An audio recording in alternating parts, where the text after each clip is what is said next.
The 7th hole club is one of my favourites. It measures just over 300 yards on the card, and it really does give us a good birdie opportunity. Now the first thing I do when I step on a hole like this is I have a look at the GPS unit and I try to find out where the pin is. And from here I think to myself, what is a good miss and what is a bad miss? What's going to give me the best chance of making a 3, yet limits the damage if it doesn't quite go to plan? So as we can see here today on the 7th hole, the pin is located on the back right side of the green. So missing the green anywhere to the right hand side is going to leave us with a very difficult chip or a difficult bunker shot. And the pin is also towards the back, so anything over the green is also going to leave us a difficult chip shot. So for me today, anything on this left side of the green or towards the front is going to give me a makeable chance at a 3. Welcome to the beautiful island tee boxes here of the 7th hole. Now, as we progress further down the fairway here, we can see that there's a water hazard on the right side, we have a water hazard on the left side of the fairway, which runs all the way down the left and round the back of the green. We have a bunker at about a 230 yard run out, waiting to catch any tee shots. And then if you're brave enough to take a longer club and try and hit it further down this hole, you'll see that the water cuts in on the left side, making for a very tight landing area. Now we already know that the flag is on the back right of the green, so for an amateur golfer, if we can get the ball anywhere in the fairway, this is a pretty good position. Now what I see from most amateurs is when they step on the tee, the first club they pull for is the driver. It says par 4, they feel like if I get it close to the green, they've got more chance of a birdie. Now statistically, most amateur golfers probably hit the fairway less than 40% of the time.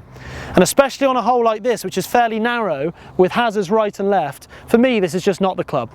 So what I'm going to play today, and what most amateur golfers should do as well, especially here on the 7th hole, is try to hit the ball about 200 yards, which would be about a hybrid or a 5-wood for most amateur golfers. So I'm going to try and hit my 4-iron down the middle of the fairway and leaving myself about 100 yards left into the pin.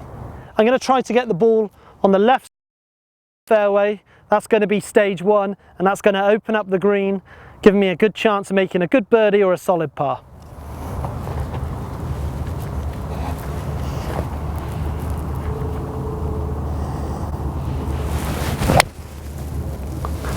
Okay, that's pretty good. That's going to finish somewhere on the left side of the fairway.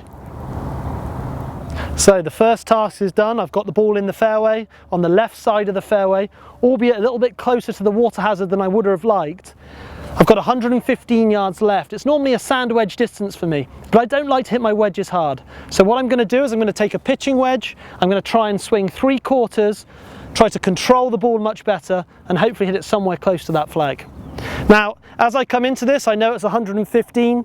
I'm trying to feel like I'm going to hit that 105 yards, expecting the ball to bounce on a few meters. Trying to keep the ball towards the left of the flag, and let's see what happens. Well, it's on a pretty good line. Let's hope the distance is right. Landed on the top of the slope. We'll have a look how close that is when we go up there.